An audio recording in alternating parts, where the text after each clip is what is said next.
لا يحصى امتنانه باللسان ولا بالقلم ونشهد أن لا إله إلا الله وحده لا شريك له ونشهد أن سيدنا وحبيبنا وشفيعنا ومولانا محمدا عبده ورسوله الذي أرسله بالحق بشيرا ونذيرا وداعيا إلى الله بإذنه وسراجا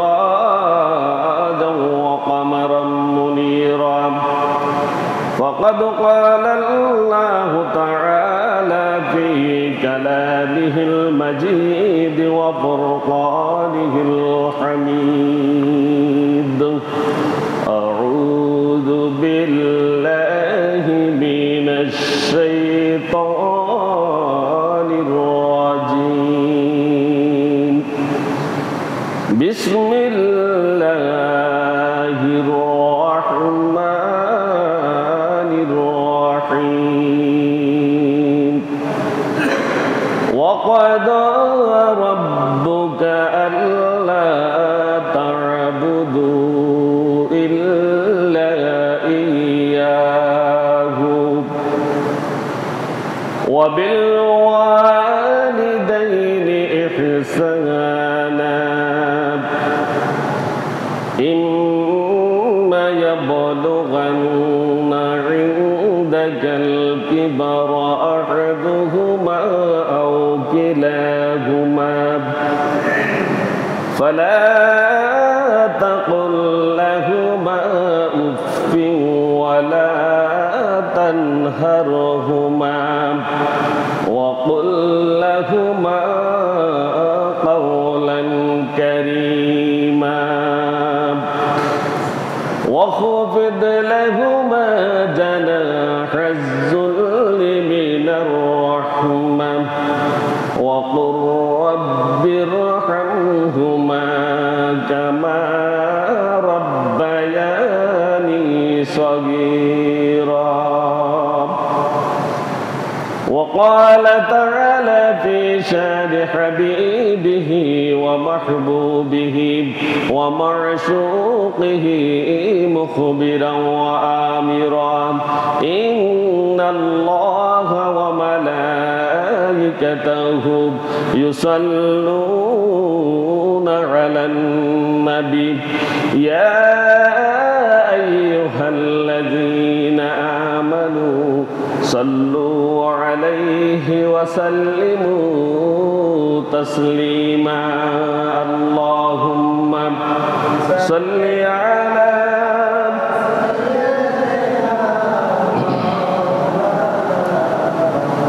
وعلى آل سيدنا مولانا محمد محبতের সাথে সকলে জোরে পড়ি اللهم صل على سيدنا مولانا محمد وعلى آل سيدنا مولانا محمد দোনোয়হেব মা আমিনা দোনো তোমার জীবন তোমার কোলে জন্ম নিলেন প্রিয় নবী দুজাহান আল্লাহুম্মা সাল্লি আলা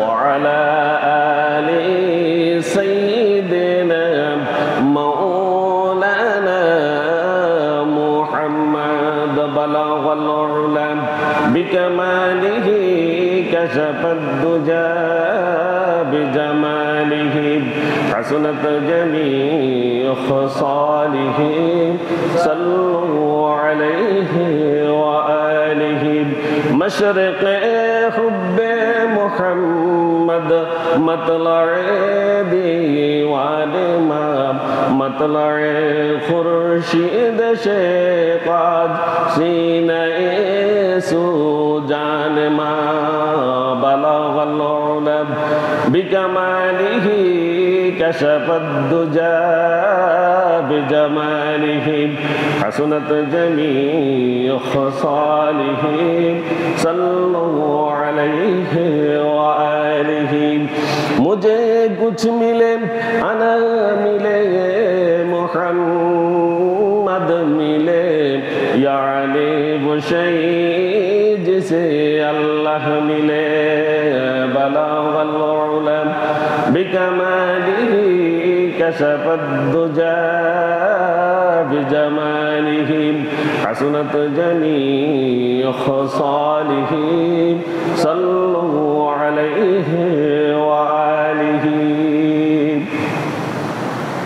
ঐতিহ্যবাহী সোনুয়া কেন্দ্রীয় জামে মসজিদে পবিত্র জুমার সালাতের উপলক্ষে সমবেত সম্মানিত মুসল্লিয়ানে কেরাম, অত্র এলাকার সর্বস্তরের তৌহিদি জনতা, পর্দার আড়ালের মা ও বোনেরা, আসসালামু আলাইকুম ওয়া রাহমাতুল্লাহি ওয়া বারাকাতুহু। মহান আল্লাহ সুবহানাহু ওয়া তাআলা ওয়াল জালালের শুকরিয়া জ্ঞাপন করছি যে আল্লাহ সুবহানাহু ওয়া তাআলা তার অসংখ্য বান্দা থেকে বাছাই করে আমাদেরকে আগেভাগে মসজিদে সমবেত হওয়ার তৌফিক এনায়েত করেছেন। এজন্য মহান মনিবের দরবারে অন্তর থেকে শুকরিয়া আদায় করি, প্রত্যেকে পড়ি আলহামদুলিল্লাহ।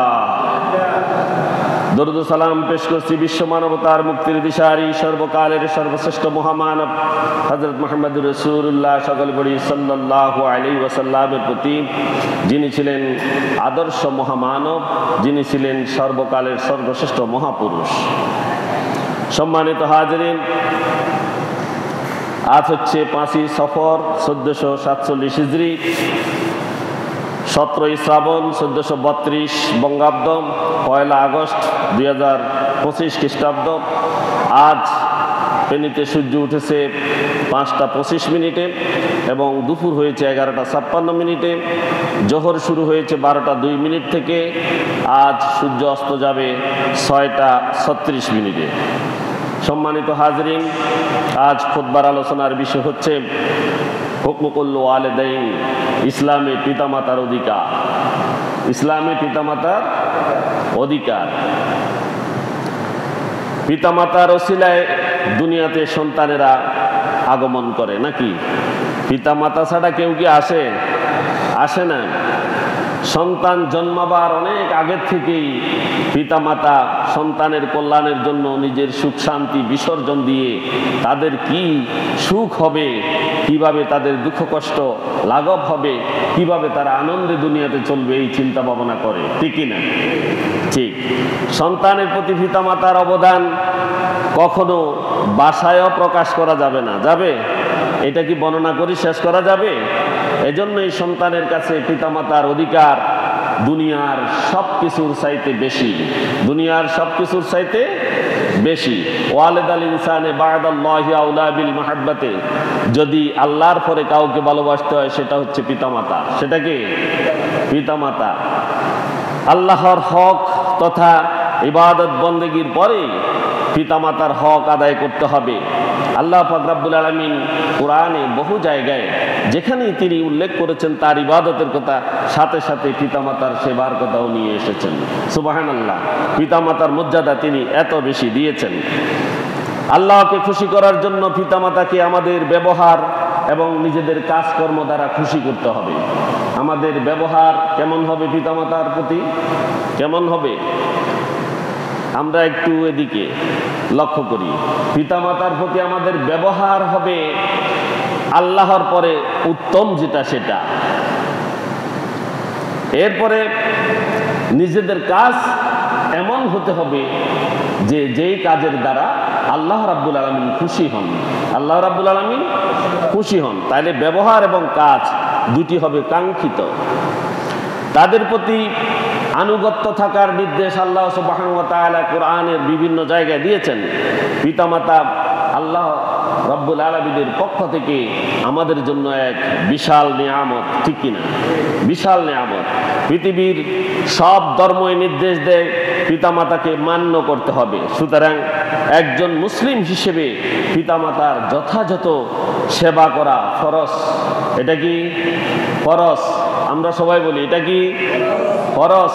আল্লাহর ইবাদত ফরজ, পিতামাতার সেবা করা, তাদের সাথে ভালো ব্যবহার করা এবং কাজে কর্মে তাদের সাথে সুন্দর কাজকর্ম প্রদর্শন করা, সবগুলো ফরজ। সবগুলো কি ফরজ। আর যে ব্যক্তি ফরজ তরক করে সে কোথায় যাবে?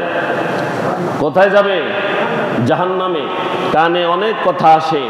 আমাদের অনেক ভাই বিদেশে থাকেন, প্রবাসে থাকেন, দেশে থাকেন এবং তারা তার মা বাবার খোঁজখবর নেন না, খোঁজখবর নেন না। পিতামাতাকে কটূক্তি করেন, তাদের জন্য মামলা করেন এবং তাদেরকে হত্যাও করেন সম্পদের লালসায়। এগুলো সম্পূর্ণ কুফরি এবং হারাম। এগুলো যারা করে তারা জাহান্নামের অধিবাসী ছাড়া আর কিছুই নয়। এই সমস্ত গুণাবলী যাদের মধ্যে আছে, অতি সত্বর পিতামাতার কাছে ক্ষমা চেয়ে তাদেরকে সব কিছু ফেরত দিয়ে তাদের সাথে ভালো ব্যবহার করা শুরু করেন যদি জান্নাত পেতে হয়। যদি জান্নাত পেতে হয়। পিতা ভুল করতে পারে, মাতা ভুল করতে পারে, পিতামাতার ভুল ভুল নয়। পিতামাতার ভুল সন্তানের কাছে ভুল নয়। এটা এই পিতামাতার অবাধ্য হওয়া সম্পূর্ণ কবিরা গুনাহ। সম্পূর্ণ কি কবিরা গুনাহ। মহান আল্লাহ পাক রব্বুল আলামিন সূরা নিসার 36 নং আয়াতে ইরশাদ করেছেন, ওয়া'বুদুল্লাহা ওয়া লা তুশরিকু বিহি শাইআ ওয়া বিল ওয়ালিদাইনি ইহসানা। আল্লাহ রাব্বুল আলামিন স্পষ্ট ঘোষণা করছেন, তিনি মানব জাতির জন্য ফরজ করে দিয়েছেন। আল্লাহ রাব্বুল আলামিন বলছেন, ওয়া'বুদুল্লাহ, এক নম্বর তোমরা আল্লাহর ইবাদত করবে। কি করবে? এক নম্বর তোমার কাজ হচ্ছে আল্লাহর ইবাদত করা। শুধু মসজিদে এসে নাকি? ঘরের মধ্যে ইবাদত আসেনি? আছে। কাজে কর্মে ইবাদত আসেনি? লেনদেনে, মুআমালায়, উঠা বসায়, নিজের আয় ইনকামে, রোজগারে, ব্যবসা বাণিজ্যে, সবখানে এখানে ইবাদত আছে কিনা? আছে। সবখানে আল্লাহ সুবহানাহু ওয়া তাআলা যেভাবে ইবাদত করতে বলেছেন সেইভাবে ইবাদত করা। আল্লাহ যেভাবে যেই কাজ করতে বলেছেন সেইভাবে সেই কাজ করার নাম ইবাদত। সেভাবে সেই কাজ করার নাম কি? ইবাদত। এরপর আল্লাহ বলছেন, ওয়ালা তুশরিকু বিহি শাইয়া ওয়ালা তুশরিকু বিহি শাইয়া, তার সাথে আর কাউকে শরীক করা যাবে না। আল্লাহর সাথে কাউকে শরীক করা যাবে না। এটা এক নাম্বার। একটু শুনি। এক নাম্বার হচ্ছে আল্লাহর ইবাদত করতে হবে। আল্লাহর ইবাদত করতে হবে এবং তার সাথে কাউকে শরীক করা যাবে না। যায়নি, শরীক করেনি। আমরা শিরকের মধ্যে ডুবে আছি। শিরকের মধ্যে কি ডুবে আছি? এই শিরিক করা থেকে সম্পূর্ণ নিজেদেরকে মুক্ত রাখতে হবে। এরপরে বলা হচ্ছে দ্বিতীয় যেটা, ওয়াবিল ওয়ালিদাইনি ইহসানা, পিতা মাতার সাথে সদ্ব্যবহার করতে হবে। কার সাথে? পিতা মাতার সাথে সদ্ব্যবহার করতে হবে। এটা কার কথা? তাহলে আল্লাহর পরে যাদের সাথে ভালো ব্যবহার করতে হবে তারা কে? পিতা মাতা। এটা ফরজ। এটা কি ফরজ? এদের সাথে ভালো ব্যবহার করতে হবে। মহান আল্লাহ সুবহানাহু ওয়া তাআলা সূরা লুকমানের 14 নং আয়াতে ইরশাদ করেছেন, ওয়াসাইনাল ইনসানা বিওয়ালিদাইহি হামালাতুহু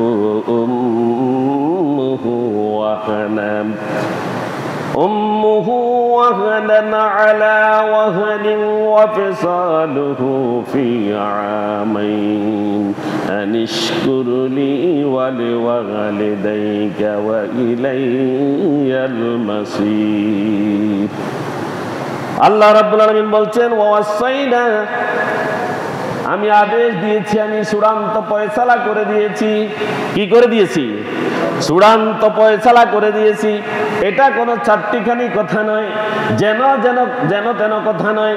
আমি মানুষকে আদেশ করেছি, আমি চূড়ান্ত ফয়সালা করে দিয়েছি ইনসান, মানুষের জন্য, বিওয়ালিদাইহি, তার পিতামাতার প্রতি সদ্ব্যবহার করার জন্য। তার পিতামাতার প্রতি মানব জাতি সদ্ব্যবহার করবে, এটা আমার পক্ষ থেকে এক চূড়ান্ত ফয়সালা। কে বলছেন? আল্লাহ সুবহানাহু ওয়া তাআলা। হামালাতুহু উম্মুহু ওয়াহানান আলা ওয়াহানিন, তার মা তাকে কষ্টের পর কষ্ট ভোগ করে গর্ভে ধারণ করেছে। কষ্টের পর কষ্ট নিয়ে তিনি গর্ভে ধারণ করেছেন। মা রাত্রে ঘুমাতে পারেননি, দিনের বেলা কাজকর্ম করতে পারেননি, মা অনেক কষ্ট করেছেন সন্তানের যাতে পেটের মধ্যে কোনো ক্ষতি না হয়, এজন্য মা সদা জাগ্রত থেকেছেন, তিনি সব সময় সজাগ থেকেছেন। আল্লাহ বলছেন, হামালাতুহু উম্মুহু ওয়াহাদান আলা ওয়াহানিন, তোমার মা তোমাকে গর্ভে ধারণ করেছে, কষ্টের পর কষ্ট ভোগ করে। ওয়াফিসালুহু ফি আমাইন, শুধু জন্ম দিয়ে শেষ হয় নাই, তুমি যখন দুনিয়াতে ভূমিষ্ঠ হয়েছ, এই ভূমিষ্ঠ হওয়ার পর থেকে তোমাকে 2 বছর দুধ পান করিয়েছে। কি করেছে? 2 বছর দুধ পান করিয়েছে। এরপরে আল্লাহ বলছেন নিষ্কুরুলি, এরপর আল্লাহ বলছেন তোমরা এই জন্য আমার শুকরিয়া আদায় করো। কি করো? আমার শুকরিয়া আদায় করো। এরপরে আমার পরে যার শুকরিয়া আদায় করবে সেটা হচ্ছে ওয়ালি ওয়ালিদাইকা, তোমার পিতামাতার শুকরিয়া আদায় করো। কার? আমার শুকরিয়ার পরে কার? পিতামাতার শুকরিয়া আদায় করো। ইলাইয়াল মাসির, আর তোমরা খেয়াল রেখো তোমরা আমার কাছে ফিরে আসতে হবে। এই কথাগুলো যেগুলো বলেছি সেটার যদি অন্যতা হয় তাহলে আমার দ্বারা অত্যন্ত কঠিন, আমার কাছে তোমরা আসবে, খেয়াল রেখো এই কথাটি। ধমকের স্বরে আল্লাহ রাব্বুল আলামিন বলেছেন, ধমক নয়, ধমক কিনা? এই কথাগুলো শুধু কানসুক করার জন্য না, আল্লাহ রাব্বুল আলামিন আমাদেরকে এই দুনিয়াতে সৃষ্টি করেছেন, কি জন্য সৃষ্টি করেছেন, সেই বান্দাগুলোকে কিভাবে দুনিয়াতে চলতে হবে এই কথাগুলো তিনি বলেছেন। এই কথাগুলোর যদি ব্যতিক্রম হয় আল্লাহ রাব্বুল আলামিন কাউকে ছাড় দিবেন না। দুনিয়াতে গায়ের ভিতরে গোশত আছে, শরীরে শক্তি আছে, অর্থ আছে, বৃত্ত আছে, মনে করেছেন এগুলো দিয়ে আপনি পার পেয়ে যাবেন, সম্ভব নয়। আপনাকে পিতামাতার সাথেই থাকতে হবে, লেগে থাকতে হবে। মহান আল্লাহ পাক রব্বুল আলামিন সূরা কাফের 15 নং আয়াতে ইরশাদ করেছেন, ওয়া ওয়াসাইনাল ইনসানা বিওয়ালিদাইহি ইহসানা হামালাতুহু উম্মুহু কুরহান ওয়া ওয়াদাআতুহু কুরহান ওয়া হামালুহু ওয়া ফিসালুহু 30 শাহরা। আল্লাহ রাব্বুল আলামিন বলেছেন, ওয়া ওয়াসাইনা, আমি আদেশ করেছি ইনসান মানুষকে, বিওয়ালিদাইহি ইহসানান, তার পিতামাতার প্রতি সদ্ব্যবহার করার জন্য। হামালাতুহু উম্মুহু কুরহাম, তার মা তাকে পেটে বহন করেছে, তাকে ধারণ করেছে অতি কষ্টে। ওয়া ওয়াদাআতুহু কুরহাম, এবং তাকে লালন পালন করেছে অতি কষ্টে। ওয়া হামালুহু ওয়া ফিসালুহু 30 শাহরা, এবং তাকে লালন পালন করেছে দুধ পান বন্ধ করানো পর্যন্ত আরো গোটা 30টি মাস। কতটি মাস? 30টি মাস। কোথায় পানিতে চলে যাচ্ছে, কখন দুধের পিপাসা পাচ্ছে, কখন সন্তানের কি প্রয়োজন, অসুখ বিসুখ সহ যাবতীয় সন্তানের প্রয়োজনে পিতামাতা এক পায়ে খাড়া ছিল। ঠিক কিনা? ঠিক। হযরত ওমর রাদিয়াল্লাহু তাআলা আনহুর নিকটে এক সাহাবী এসে বলল যে, হে ওমর রাদিয়াল্লাহু তাআলা আনহু, আমার মা হাত পা চলতে পারে না, আমি তাকে কাঁধে করে নিয়ে যাই তার প্রাকৃতিক কাজ সারানোর জন্য, অর্থাৎ বাথরুমে পায়খানায় তাকে নিয়ে যাই আমি কাঁধে করে, আমি কি আমার মায়ের ঋণ পরিশোধ করতে পেরেছি?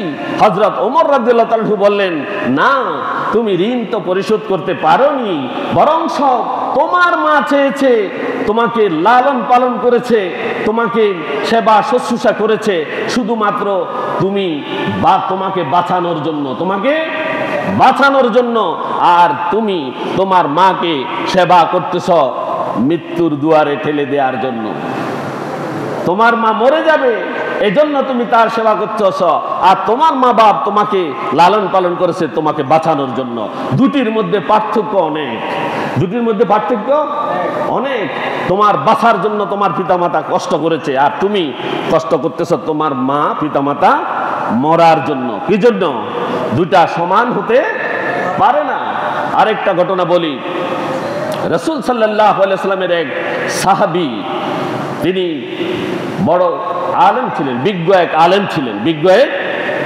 ছিলেন, তিনি শিক্ষা দিতেন আর এমন সময় তার ছাত্ররা সামনে ছিল, শিক্ষা দিচ্ছিলেন, আর সামনে মা এসে বলল, তাকে ডাকলো যে আসো তোমাকে আমি ডাকছি, কোনো একটি কাজে মা ডাকলেন। আর যখন তিনি সেখান থেকে উঠে চলে গেলেন, ছাত্ররা তখন ওই আলেমটা ছিলেন অত্যন্ত জ্ঞানী এবং নফল ইবাদতকারী, অত্যন্ত জ্ঞানী এবং নফল ইবাদতকারী। যখন তিনি মায়ের ডাকে সাড়া দিয়ে চলে গেলেন, আর যখন ফিরে আসলেন, ছাত্ররা অসন্তুষ্ট হলো যে আমাদেরকে শিখানোর চাইতে মায়ের সেবাটা বেশি জরুরি হয়ে গিয়েছে, এজন্য আমাদেরকে রেখে তিনি চলে গিয়েছেন। তারা অসন্তুষ্ট হয়েছে, আর সেখান থেকে এসে তিনি বললেন যে তোমাদেরকে যা পড়াচ্ছি এটা হচ্ছে নফল। এটা কি নফল, আর আমার মায়ের ডাক হচ্ছে আমার জন্য ফরজ, আমার জন্য কি ফরজ। সুতরাং নফলটা ছেড়ে আমি ফরজ আদায় করেছি। আর এক বিজ্ঞ আলেম, তিনি তার মা যখন তাকে ডাকলেন, তিনি সালাতরত অবস্থায় ছিলেন, নফল সালাত আদায় করছিলেন, আর মা তাকে ডাকলেন। তিনি বললেন, ইয়া আল্লাহ, আমি কি আমার মায়ের ডাকে সাড়া দিব না এখন সালাত আদায় করব? অতঃপর তিনি ডিসিশন নিলেন এখন তিনি সালাত আদায় করবেন, আর তিনি মায়ের ডাকে সাড়া দেননি। পরবর্তীতে মা তাকে বদদুয়া করলেন যে আল্লাহ তাআলা তোর বেবিচারিণীর মুখ দেখানো ব্যতীত যেন তোর মৃত্যু না হয়, আল্লাহ তোকে বাঁচিয়ে রাখুক, বেবিচারিণীর মুখ দেখে তোর মৃত্যু হোক। অতঃপর মায়ের এই বদদুয়া সাথে সাথে আল্লাহর কাছে কার্যকর। সুবহানাল্লাহ, আল্লাহর কাছে সাথে সাথে কার্যকর। আল্লাহ সুবহানাহু ওয়া তাআলা মায়ের দোয়া কবুল করলেন, এবং এক সময় নিরপরাধ আলেম, তিনি তার নামে একটা জেনার কথা উঠে গেল, নাউজুবিল্লাহ, তার নামে অপবাদ উঠলো, তিনি জেনা করেছেন। অতঃপর তাকে জেলখানায় যখন নিয়ে যাচ্ছিল, যাওয়ার সময় সেখানে তিনি দেখলেন অনেকগুলো বেবিচারিণী দাঁড়িয়ে আছে। আল্লাহ রাব্বুল আলামিন তাকে বেবিচারিণীর মুখ দেখিয়ে ছাড়লেন। সুবহানাল্লাহ পড়বেন না? সুতরাং মায়ের দোয়া আল্লাহর দরবারে তাৎক্ষণিকভাবে কবুল হয়ে যায়, আল্লাহর দরবারের সাথে সাথে কি হয়ে যায়? কবুল হয়ে যায়। মায়ের দোয়া, বাপের দোয়া কবুল হয়ে যায়। আরেক লোক, জৈনিক ব্যক্তি, তিনি রাত্রিতে যখন বাড়িতে ফিরলেন, তিনি পশুপালন করতেন, আর বাড়িতে যখন রাত্রিকালীন ফিরলেন তখন দেখলেন তার পিতামাতা ঘুমিয়ে গিয়েছে। তখন তিনি সেখান থেকে গরু এবং তার ছাগল, দুম্বা, এদের দুধ দহন করে তার মায়ের কাছে যখন গেলেন, দেখলেন মারা ঘুমিয়ে গিয়েছে। তখন তিনি সিদ্ধান্ত নিলেন, যতক্ষণ পর্যন্ত আমার মা বাবাকে আমি পান করাবো না, ততক্ষণ পর্যন্ত আমার এই সন্তান স্ত্রী কাউকে আমি দুধ পান করাবো না। সুবহানাল্লাহ। অথচ তার সন্তানগুলো তার পায়ের কাছে কান্নাকাটি করছে ক্ষুধায়, তার স্ত্রীকে, তার সন্তানদেরকে তিনি দুধ দিলেন না। সকালবেলা যখন প্রত্যুষী পিতামাতার যখন চোখ খুলল, তখন তিনি তাদেরকে দুধ দিলেন, আর তারা দুধ পান করলেন এবং তাদের সন্তানের জন্য দোয়া করলেন। একদিন তিনি পাহাড়ের দুর্গম এলাকায় এক গুহার মধ্যে তিনি আশ্রয় নিয়েছিলেন বৃষ্টির সময়ে। আর তখন তিনি আল্লাহকে বললেন, হে আল্লাহ সুবহানাহু ওয়া তাআলা, আমি জীবনে এমন এক ভালো কাজ করেছি যে আমি আমার পিতামাতার জন্য দুধ দহন করে এনে যখন আমি দেখেছি আমার পিতামাতা ঘুমিয়ে গিয়েছে, তখন আমি সারা রাত তাদের জন্য জাগ্রত থেকেছি। অথচ আমার সন্তানেরা আমার পায়ের কাছে কান্নাকাটি করেছিল, আমি তাদেরকে দুধ দেইনি, আমার পিতামাতার জন্য আমি দাঁড়িয়েছিলাম। আল্লাহ সুবহানাহু ওয়া তাআলা তার দোয়া কবুল করলেন, এবং সাথে সাথে সেই পাথরটি সেখান থেকে সরে গেল এবং লোকটি সেই গুহা থেকে মুক্তি লাভ করলেন। সুবহানাল্লাহ পড়বেন না? তাহলে পিতামাতার সাথে যেন তেন কি ব্যবহার করা যাবে? যাবে না। মহান আল্লাহ সুবহানাহু ওয়া তাআলা পিতামাতাকে কষ্ট না দিতে বলেছেন। আল্লাহ রাব্বুল আলামিন সূরা বনী ইসরাঈলের 23 নং আয়াতে এবং 24 নং আয়াতে ইরশাদ করেছেন, ওয়াকাদা রাব্বুকা আল্লা তা'বুদু ইল্লা ইয়্যাহু ওয়া বিল ওয়ালিদাইনি ইহসানা ইম্মা ইয়াবলুগান্না ইনদাকাল কিবারা আহাদুহুমা أحدهما أو كلاهما فلا تقل لهما أف ولا تنهرهما وقل لهما قولا كريما واخفض لهما جناح الذل من الرحمة وقل رب ارحمهما كما ربياني صغيرا আল্লাহ রাব্বুল আলামিন বলছেন ওয়াকাদা রাব্বুকা আল্লাহ রাব্বুল আলামিন তোমাদের প্রতিপালক তোমাদেরকে আদেশ দিয়েছেন, চূড়ান্তভাবে তিনি আদেশ দিয়ে দিয়েছেন। এটার পরে আর কোনো ফয়সালা নাই, এটার পরে আর কোনো ফয়সালা নাই। কেউ যদি এই ফয়সালার উপরে হাত দেয়, বিনা হিসাবে জাহান্নাম, বিনা হিসাবে কি জাহান্নাম, সেই জাহান্নাম থেকে সে কখনো আর উঠতে পারবে না, যদি তার পরকালের প্রতি ভয় থাকে। ওয়াকাদা রাব্বুকা তোমাদের রব তোমাদেরকে আদেশ করেছেন আল্লাহ তা'বুদু ইল্লা ইয়াহু, তাকে ব্যতীত আর কারো ইবাদত করা যাবে না, তিনি ব্যতীত আর কারো ইবাদত করা যাবে না। এটা এক নম্বর চূড়ান্ত ফয়সালা। দ্বিতীয় হচ্ছে ওয়াবিল ওয়ালিদাইনি ইহসানা, দ্বিতীয় হচ্ছে তোমার পিতামাতার প্রতি সদ্ব্যবহার করবে। কি করবে? পিতামাতার প্রতি সদ্ব্যবহার করবে। সদ্ব্যবহারের অনেক কথা আছে। إما يبلغن عندك الكبر أحدهما أو كلاهما إما يبلغن যদি তারা পৌঁছে যায় ইনদাকা তোমার কাছে কিবারা বার্ধক্য অবস্থায় আহাদুহুমা তাদের উভয় আও কিলাহুমা অথবা তাদের উভয় অথবা একজন যখন তোমার কাছে বার্ধক্যে পৌঁছে যায় ফালা তাকুল লাহুমা উফ, খবরদার, তারা তোমাকে কষ্ট দিবে, তারা তোমার খাদ্যে বাগ বসাবে, তোমাকে অভাবী করে দেবে, তোমাকে বহু বিপদের সম্মুখীন তারা করাবে, কিন্তু কখনো তুমি তোমার মুখ থেকে উফ শব্দ ব্যবহার করবে না, উফ শব্দ ব্যবহার করবে না। ওয়ালা তানহারহুমা, এবং তুমি তাদেরকে দমক দেবে না। তাদেরকে কি করবে না? দমক দেবে না। দেনি দমক। উ শব্দ ব্যবহার হয়নি আমাদের সমাজে, হয়নি। আপনাদের এই সমাজে পিতামাতার কষ্ট দেখে সন্তান উ শব্দ ব্যবহার করেনি? আছে না এরকম? আছে। উ শব্দ ব্যবহার করলে জান্নাত হারাম। আমি আবারও বলছি, পিতামাতার কষ্টের কারণে কেউ উহ শব্দ ব্যবহার করতে পারবেন না। যদি কেউ উহ শব্দ ব্যবহার করেন, আপনার জন্য জান্নাত হারাম, দোজখ আপনার জন্য রেডি হচ্ছে। ওয়ালা তানহারহুমা, তাদেরকে দমক দেয়া যাবে না। দমক দেয়নি। পিতামাতা তো বুড়া হইলে, আমি আগেই বলছি, আমি ছোটকালে পিতামাতাকে কি কষ্ট দিয়েছি তখন আমার জ্ঞান ছিল না, কিন্তু আমার এই নির্বোধ অবস্থায় তারা আমাকে লালন পালন করে বড় করেছেন। আর পিতামাতা বৃদ্ধ অবস্থায়, জ্ঞান থাকা অবস্থায় হয়তো শক্তি কমে গেছে, কিন্তু পিতামাতা যখন তাদেরকে কষ্ট দেয় তখন তারা পিতামাতাকে ধমক দেয়। আছে কিনা? আছে এরকম কুলাঙ্গার? আছে কিনা? আছে। এরা কুলাঙ্গার। যদি ধমক দেয় তাহলে তার জন্য জান্নাত হারাম হয়ে যাবে।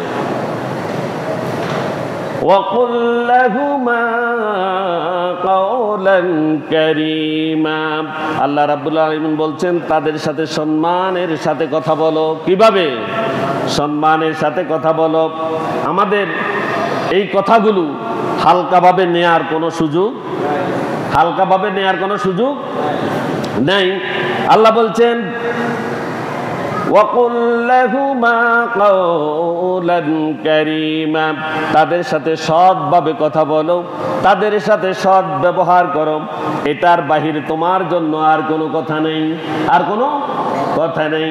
আল্লাহ রাব্বুল আলামিন বলছেন ওয়াকফিদ লাহুমা জানাহাজ যুল্লি মিনার রাহমা ওয়াকুর রাব্বিরহামহুমা কামা রাব্বায়ানি সগীরা। আল্লাহ রাব্বুল আলামিন বলছেন ওয়াকফিদ লাহুমা, তাদের জন্য তুমি নত হয়ে যাও, নত করে দাও। জানাহাজ যুল্লি, তোমার বিনয়ের ডানা, বিনয়ের ডানাকে তুমি অবনত করে দাও। মিনার রাহমা, আর তাদের সাথে তুমি অনুকম্পার সাথে কথা বলো, অনুকম্পার সাথে তাদেরকে দেখো, তাদের প্রতি দয়া পরবশ হয়ে যাও। ওয়াকুর রাব্বিরহামহুমা কামা রাব্বায়ানি সগীরা, আর পিতামাতার জন্য মহান আল্লাহর দরবারে দোয়া করতে পারো, দোয়া করতে থাকো। দোয়া তোমরা করবে প্রতিনিয়তই। রব্বিরহামহুমা, হে আল্লাহ পাক রব্বুল আলামিন, আমার পিতামাতা উভয়ের প্রতি আপনি রহম করুন। কামা রাব্বায়ানি সগীরা, যেভাবে তারা আমাকে ছোটকালে রহম সহকারে লালন পালন করেছে, যেভাবে তারা আমাকে ছোটকালে রহম সহকারে লালন পালন করেছে, সেভাবে তাদেরকে লালন পালন করো। কি মৃত্যুর পরে নি খেললা? কথা জবাব দিবেন। মৃত্যুর পরে না দুনিয়াতে কিছু করণ যাইতো না, মরি গেলে তারপরে দোয়া, নাকি মরি গেলে দোয়া? এই দুনিয়াতে যারা দোয়া করবে না, এই দুনিয়াতে যারা দোয়া করবে না তারা তো জাহান্নামী। যারা রহম করবে না, তারা বিনয়ের ডানা যারা অবনত করে দেবে না পিতামাতার প্রতি, যারা কষ্ট দিবে, যারা দমক দিবে, তারা তো জাহান্নামী। এরা, এই জাহান্নামীরা কিন্তু মৃত্যুর পরেও দোয়া করবে না। সৎ সন্তান যদি রেখে যায়, দুনিয়াতেও দোয়া করে, রহম করে, এবং পরকালেও আল্লাহর কাছে দোয়া করতে থাকে, ঠিক কি না? এটার বাহিরে যারা, তারা কিন্তু ওই যে জাহান্নামী, যারা নিজেরাই কোরআন ভালো করে বুঝলে, অনুধাবন করলে বুঝতে পারবে তারা জাহান্নামী কিনা। কোরআনকে তো ধরা ছোঁয়ার বাইরে রেখেছে। কোরআন তো বুঝে না, পড়ে না, ধরে না। কোরআন যারা বর্ণনা করে তাদের বিরোধিতা করে, আবার ময়দানে যায়, মাঠে দাঁড়িয়ে একদম মঞ্চে একবিংশ শতাব্দীর এই যান্ত্রিক প্রগতির যুগে কোরআনের এই আইন চলতে পারে না। নাউজুবিল্লাহ। এই কুলাঙ্গাররা এগুলা বলে। নাই পিতামাতার খোঁজ খবর, নাই প্রতিবেশীর খোঁজ খবর, নাই আত্মীয় স্বজনের, নাই এতিমের কোনো খোঁজ খবর নাই, কিন্তু যাই কোরআনের বিরোধিতা করা শুরু করে। করে কিনা? আছে এরকম কুলাঙ্গার ভরা। এই আয়াত থেকে আমরা কি শিখলাম? আয়াত থেকে শিক্ষা হচ্ছে পিতামাতার জন্য ছোট্ট কথা, এই উফ শব্দ ব্যবহার করা হারাম। এটা কি হারাম? আর এটা যদি একবার ব্যবহার করে পিতামাতা যদি তার উপরে অসন্তুষ্ট হয়ে যায়, জাহান্নাম তার জন্য অবধারিত। জাহান্নাম তার জন্য অবধারিত। দ্বিতীয় হচ্ছে, তাদেরকে দমক দেওয়া যাবে না এবং কঠিন ভাষা তাদের সাথে ব্যবহার করা যাবে না। কোনো কঠিন ভাষা তাদের সাথে ব্যবহার করা যাবে না। দমক তো নই। এমনকি যদি তারা কোথাও কোনো অন্যায় করে বসে, ভুলও করে বসে, তবুও পিতামাতাকে ধমক দেয়া যাবে না। সম্মান ও নম্রতার সাথে তাদের সাথে কথা বলতে হবে, সম্মানের সাথে কথা বলতে হবে, এবং কথা বলার সময় নরম বিনয়ী হতে হবে। কি হতে হবে? নরম ভাষা ব্যবহার করতে হবে। যেমন একজন ছোট্ট শিশুকে স্নেহের সাথে ডাকা হয়, একজন ছোট্ট শিশুকে যেভাবে স্নেহের সঙ্গে ডাকা হয়, ঠিক সেভাবেই পিতামাতার সাথে ব্যবহার করতে হবে। অন্যথায় জান্নাত কপালে নাই। এরপরে পিতামাতার জীবদ্দশাতে এবং মৃত্যুবরণ করার পরে উভয় অবস্থায় তাদের জন্য দোয়া করতে হবে। কি করতে হবে? আল্লাহ শিখিয়ে দিয়েছেন, রব্বিরহামহুমা কামা রাব্বায়ানি সগীরা, রব্বিগফির ওয়ারহাম আনতা খায়রুর রাহিমিন। অনেক কথা আছে, রব্বিগফিরলি ওয়া লিওয়ালিদাইয়া ওয়া লিল মুমিনিনা ইয়াওমা ইয়াকুমুল হিসাব। অনেকগুলো দোয়া আছে, এই দোয়াগুলো পিতামাতার জন্য করতে হবে।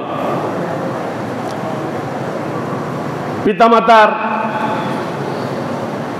আনুগত্যও করা যাবে না যদি পিতামাতা মুশরিক হইতে বলে। যদি পিতামাতা আল্লাহর সাথে শিরিক করতে বলে, শুধু এই ক্ষেত্রে তার আনুগত্য করা যাবে না। আমার সময় শেষে এসছে, বাকিটা হয়তো পরে করব। কিছু কথা বলেই আমি শেষ করছি। পিতামাতার হকটা কি? পিতামাতার হক কি? 1 নম্বর হচ্ছে তাদের শারীরিক সেবা করা। কি করা? শারীরিক সেবা করা। তাদের অসুস্থ অবস্থায় সন্তান তাদেরকে সেবা করবে। সুস্থ থাকলে তো তিনি হাঁটা চলা করতে পারতেছেন, সেবার প্রয়োজন হচ্ছে না। অসুস্থ হলে তিনি সেবা করবেন।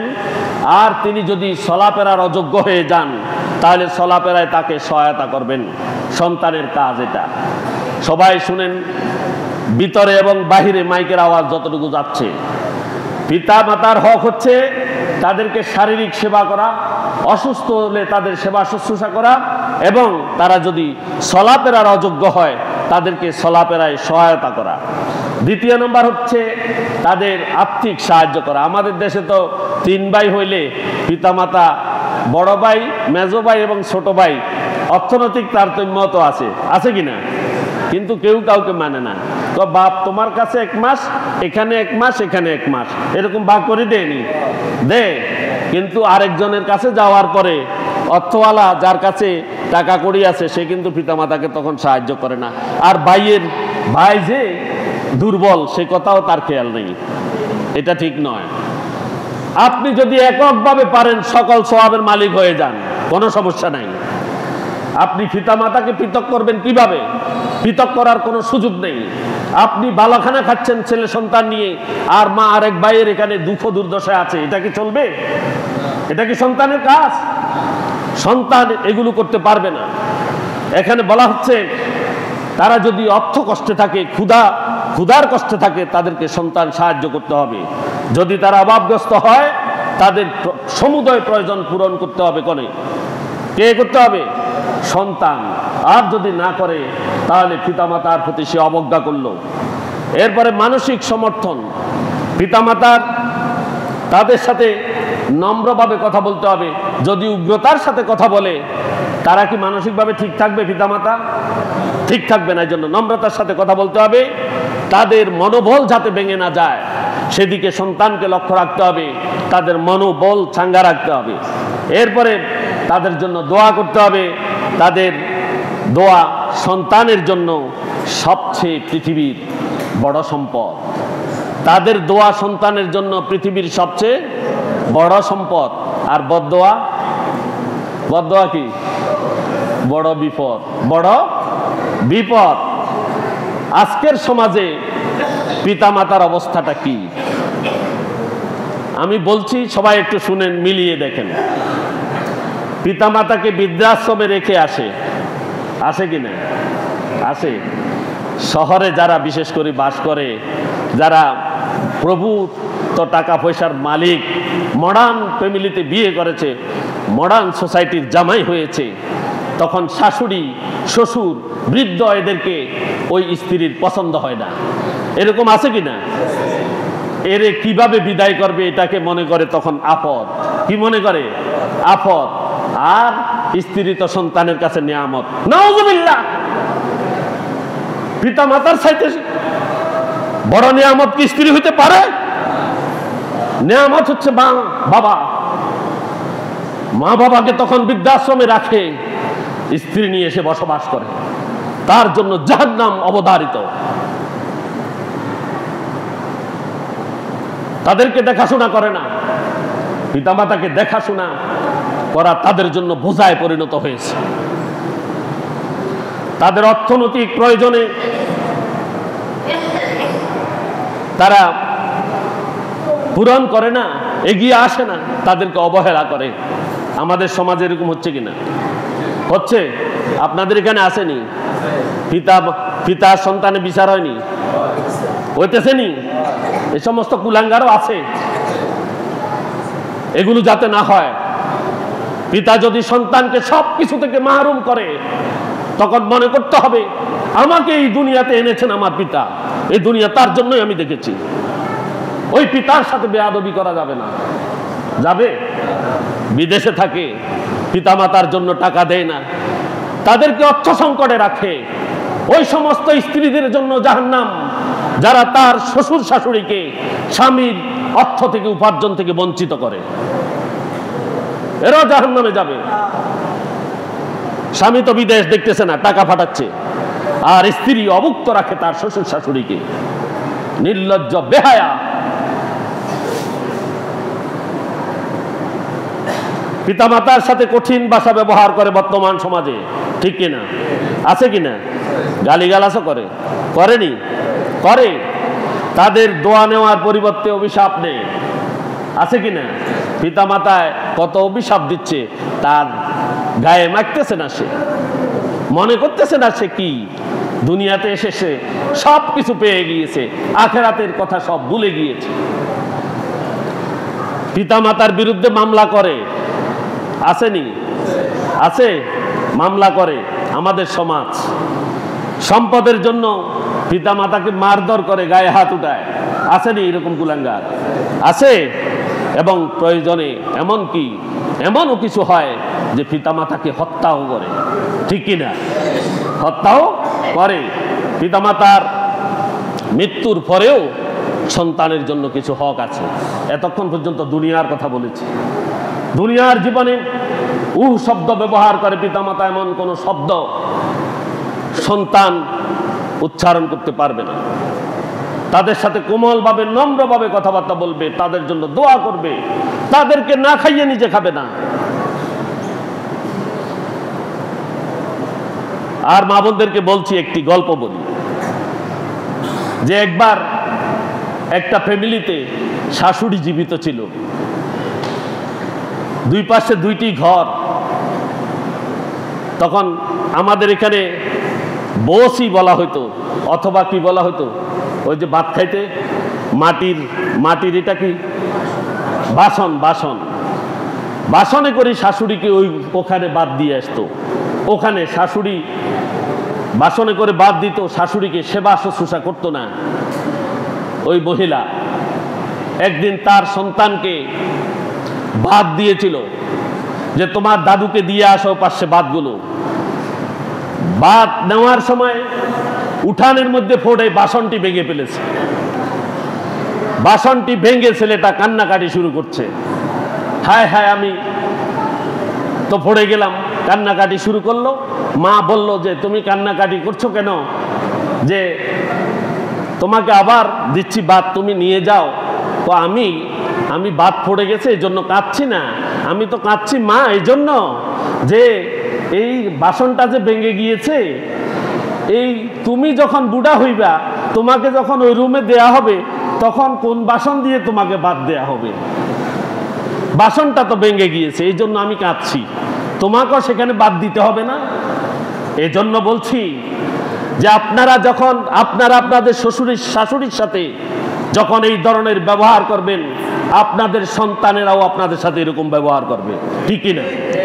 আপনার পিছনে আপনার সন্তানও। এখন পিতামাতা যাহা করছে, সন্তান তাহা অনুকরণ করবে, এটা নিশ্চিত। এটা কি নিশ্চিত? আপনি আপনার পিতামাতাকে যতটুকু সম্মান শ্রদ্ধা করবেন, ততটুকু আপনার সন্তান আপনাকে সম্মান এবং শ্রদ্ধা করবে। এটার বেশি আপনি আশা করতে পারবেন না। পিতামাতা মৃত্যুবরণ করার পরে তাদের জন্য দোয়া সন্তানের 1 নম্বর কাজ। কয় নম্বর কাজ? 1 নম্বর কাজ দোয়া করতে হবে। 2 নম্বর হচ্ছে তাদের পক্ষ থেকে যে সকল ওয়াদা বা ওসিয়ত তারা করে গিয়েছেন, সেগুলো পালন করতে হবে। সেগুলো কি করতে হবে? পালন করতে হবে। সন্তানের দায়িত্ব, কর্তব্য পিতামাতার মৃত্যুর পরে এই কথাগুলো ভালো করে শুনে রাখেন। 1 নম্বর তাদের জন্য দোয়া, 2 নম্বর তাদের যে ওয়াদা বা ওসিয়ত ছিল সেগুলো পূরণ করা, 3 নম্বর হচ্ছে পিতামাতার বন্ধু বান্ধব সবগুলো কবরে চলে গেছেনি। পিতামাতার বন্ধু বান্ধব আসেনি এখানে এলাকায়, এদেরকে সম্মান করতে হবে। এদেরকে কি করতে হবে? পিতামাতার বন্ধু বান্ধবদেরকে সম্মান করতে হবে, 3 নম্বর কাজ। 4 নম্বর, পিতামাতা যদি এই দুনিয়াতে কোনো ঋণ রেখে যায়, ওই ঋণ পরিশোধ করা সন্তানের কর্তব্য। সন্তানের কর্তব্য। সন্তান যদি এই ঋণ পরিশোধ না করে, ময়দানে মাহশরে ওই সন্তানকে আসামির কাঠ গড়ায় দাঁড়াতে হবে, পিতামাতাকে নয়। কারণ পিতামাতা এই ঋণ করেছে এই সন্তানের জন্য, ঠিক না? পিতামাতা ফাটা ছেঁড়া গেঞ্জি গায়ে আর ছেলে গড়ি লাগাই একদম টাইট প্যান্ট শার্ট পরি পিতার ফাঁস দিয়ে যাচ্ছে, এরকম সন্তান আসেনি? আছে। এই সন্তান এখানে বিলাসিতা করেছে আর পিতা ফকিন্নির বেশে দুনিয়াতে চলেছে, ঋণ করেছে এই সন্তানের জন্য। আর পিতার মৃত্যুর পরে যদি সন্তান ঋণ পরিশোধ না করে, ওই সন্তান ময়দানে মাহশরে আসামির কাঠগড়ায় দাঁড়াতে হবে। পঞ্চম হচ্ছে তাদের উপর ফরজ ইবাদত যেগুলো ছিল তারা যদি সেগুলো করতে না পারে এবং কোনোটা যদি তারা ফেলে যান, সেগুলো যদি আদায়যোগ্য হয়, তাহলে সেই আদায়যোগ্য ফরজগুলো আদায় করতে হবে। কে? সন্তানে। সন্তান পিতামাতার রেখে যাওয়া ফরজগুলো আদায় করতে হবে, যেগুলো আদায়যোগ্য, আদায় করা যাবে, সেই ফরজগুলো আদায় করতে হবে। যদি না করে তবুও সন্তান গুনাহগার হবে। আমাদের আজকের শেষ কথা এই আলোচনার, আমাদের পরিবার যদি সুন্দর হয়ে যায়, পিতামাতার প্রতি যদি আমরা সদ্ব্যবহার করতে শিখি, তাদের অধিকার যদি আমরা তাদেরকে দিতে পারি, আমাদের পরিবার সুন্দর হয়ে যাবে, ঠিক কিনা? সুন্দর হবে কিনা? আমি যে কথাগুলো বলেছি এইভাবে চললে পরিবার সুন্দর হবে কিনা? পরিবার সুন্দর হলে সমাজ কেমন হবে? সুন্দর হবে না? আর সমাজ সুন্দর হলে রাষ্ট্র কেমন হবে? সুন্দর হবে। অর্থাৎ একটা উপযুক্ত পরিবেশ গড়বে। আমাদের এখানে আমরা এই পরিবেশ গড়ার চেষ্টা করছি না। আসুন আজকের এই সামান্য আলোচনা থেকে আমরা শিক্ষা গ্রহণ করে আমাদের পরিবারগুলোকে সুন্দর করি, আমাদের স্ত্রীদেরকে সুন্দর করি, ছেলে সন্তানদেরকে সুন্দর করি, আমার পিতামাতার প্রতি প্রত্যেকে আমরা দয়া পরবশ হই, রহম সহকারে তাদের সাথে চলাফেরা করি, ব্যবহার করি। আল্লাহ আমাদের তৌফিক দান করুন এবং উত্তম প্রতিদান দান করুন। প্রত্যেকে বলি আমিন। ওয়া আখিরু দাওয়ানা আলহামদুলিল্লাহি রাব্বিল আলামিন। আসসালামু আলাইকুম ওয়া রাহমাতুল্লাহি ওয়া বারাকাতুহু।